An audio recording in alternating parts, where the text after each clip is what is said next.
Hi everyone, welcome back to Liz Sews. Today I have you guys all of my November makes, and I'm really excited because I got everything done in November that I had set out to do. Even though we had the Thanksgiving holiday, I had a business trip, I had the flu, I had an infection for a couple weeks, but I still managed to get everything done that I had planned, and so I'm feeling really good about myself and my sewing. So the first thing that I made this month was using this lovely sort of mustard boiled wool. It has like a nice bouncy like boucle type texture to it. It's a little bit thicker. This was billed as a coating fabric on the Minerva Crafts website, and Minerva Crafts provided this fabric to me for free so that I could make some projects with it.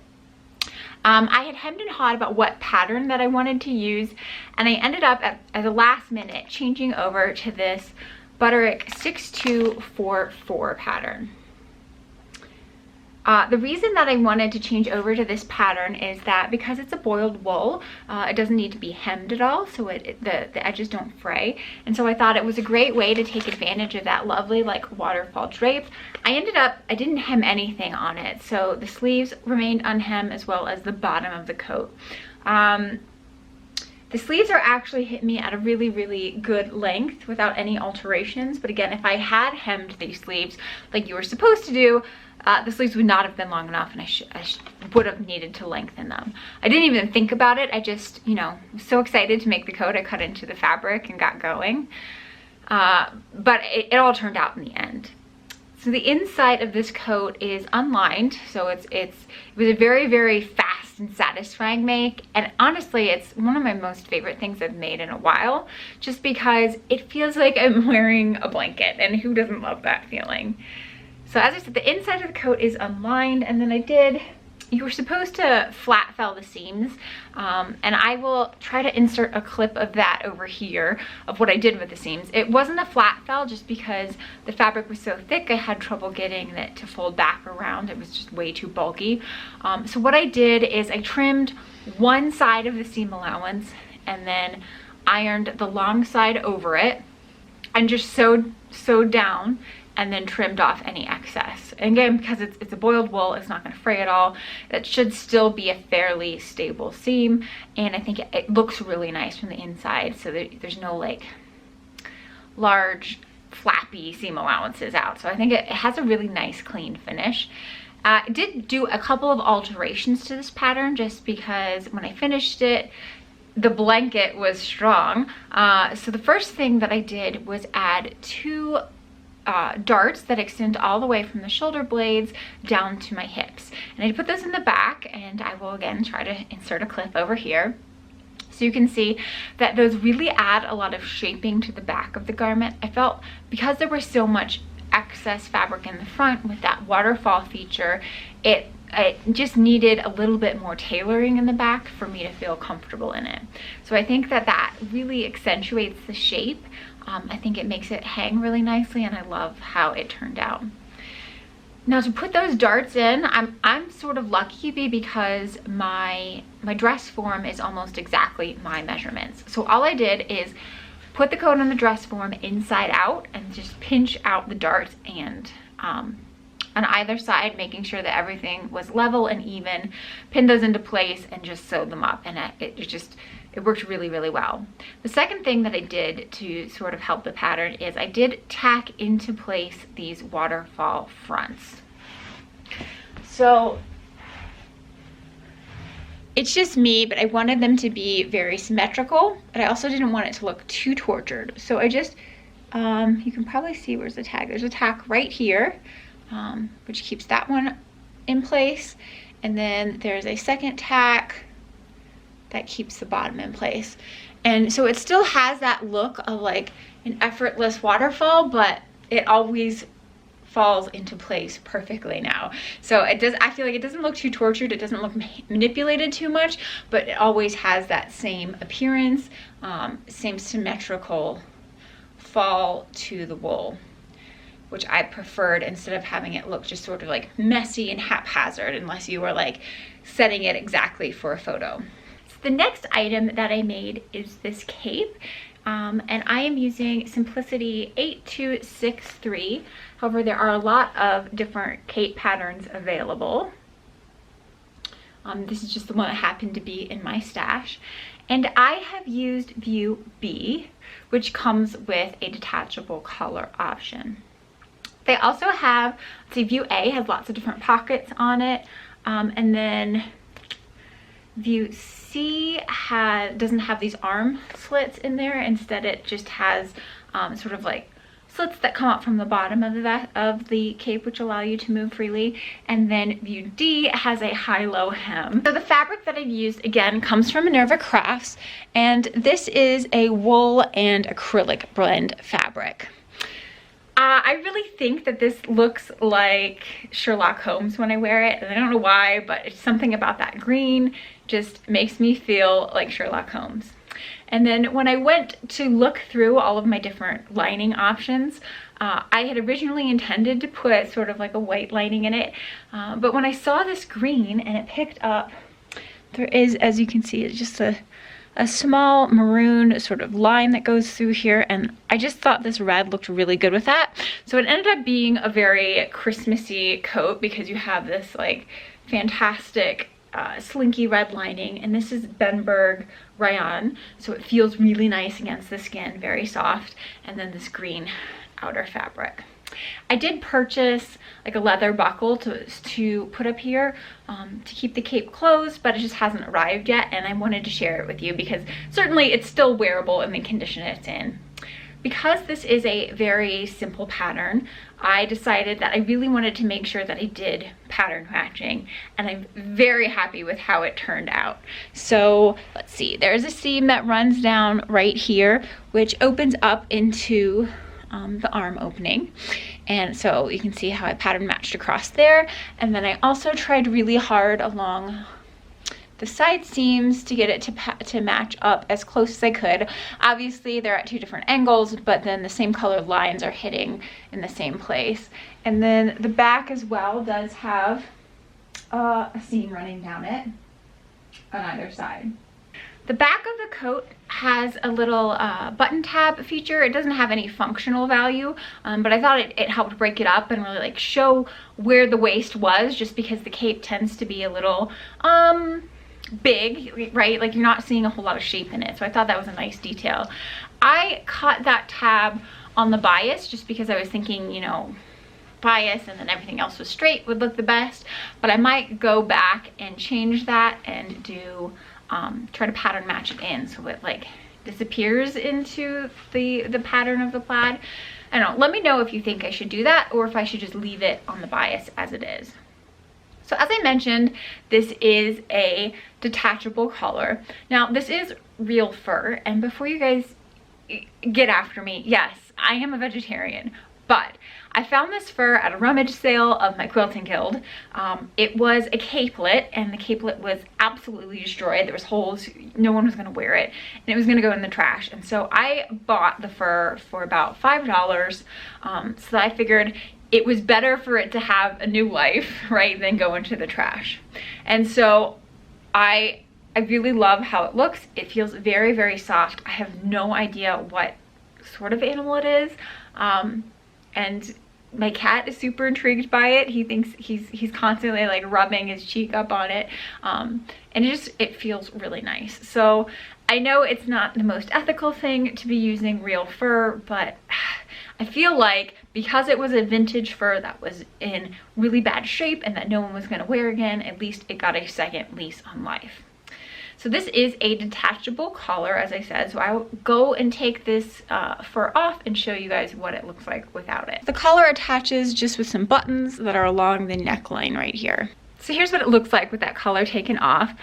You can see that this collar is quite a bit smaller than the fur one that I had on, and I did cut the fur collar exaggeratedly large, much larger than the pattern actually suggested, just because I thought it looked better that way. But certainly this cape works really well without the collar. And again, once I get that clasp closure in the mail, I can put it in, and this will stay and be really nice as a button right there. Only sort of downside of this pattern, I would say, is just I'm not super happy with how the lining is put in place.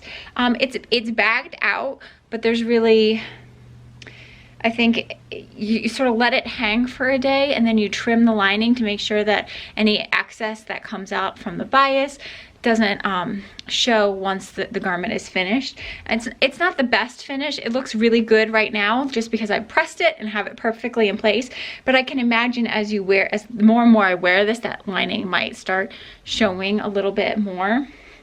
And then everything was turned out through the arm sleeves or the armholes, and then these are whip stitched by hand after everything is finished. So you see this has all been whip stitched closed by hand, and I am not the best hand stitcher, so I always try to avoid hand stitching whenever I can, but I thought that this wasn't that big of a seam, so I went ahead and did it by hand. And then the last item that I have to show you is this blazer. Last garment that I have to show you is the blazer, and I used Vogue 8333. If you watched my November plans video, I was hemming and hawing as to which fabric to make this out of. I ended up going with the cashmere wool in black, and I'm really glad that I did, just because the coat was not very fun for me to make. It took me probably 5 or 6 days, which is really a long time for me to be working on a single garment. I think I counted all of the pieces I ended up cutting out after the first day, and there was something like 80 pieces between the shell fabric, the lining, the interfacing, and all that stuff. So it was very fiddly, very time consuming, but I am happy how it turned out. And so I'm glad that I persevered and that I went ahead and used my nicer fabric in the first place, because I couldn't imagine going back and making it again. So this is a Vogue pattern, and it is meant to be sort of like a couture level. They do have directions for sewing it in the couture way, with lots of hand sewing and pad stitching and all that stuff. No, I was never going to do that. So I ended up using the ready to wear directions, which were supposed to be the easier of the two. And like I said, it still took me a really, really long time.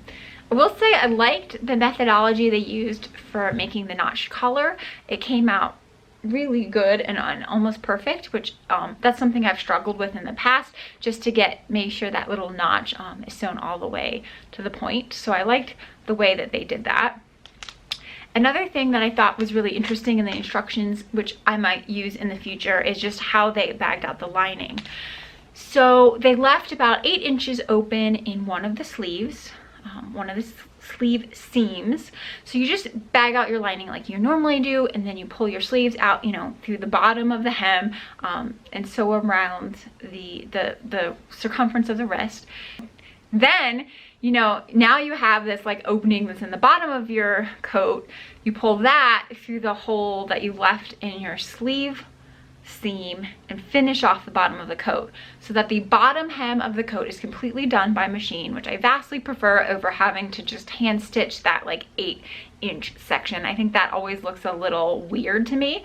So I liked the way that that got finished, and then you go back and just finish that sleeve seam with the machine. And because it's like inside of the sleeve lining, I don't think anyone's gonna see it. It's not a perfect seam, right? It's just been 2 pieces that the seam allowance are folded in, and I just sewed along the top. So it doesn't look like a continuous seam like you'd normally have. I'll try to put a picture or some video up here showing you what I'm talking about. So it's not finished like all the rest of the seams are finished, but I think because it's inside of the sleeve, no one's gonna see it, and it's not a big deal. So I definitely would use that methodology for bagging out lining if the next time that I make a coat. This coat has a lot of little fun details. I will say the coat's not quite finished. I still need to get some buttons, but I'm going to show it to you guys anyway, just because I was really happy with how it's done. And we all know that buttons are just that last like little bit that doesn't really count. So the coat's finished. It just needs buttons and buttonholes.